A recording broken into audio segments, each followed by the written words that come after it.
Hello guys. Today we are going to learn about how to draw anime girls with pistol. Before we start, we have essential ingredients you need to prepare. First we need cute kawaii anime girl. I mean, of course. And you need pistol and pair of swimsuit. Yes. Swimsuit. Nobody cares about anime girl with guns. But it's different story when the anime girl is half naked. Anyway, let's go straight into it.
That's it for today.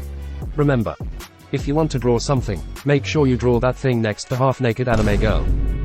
Then everyone probably should like your art. I hope you enjoyed my dog shit artwork. Bye.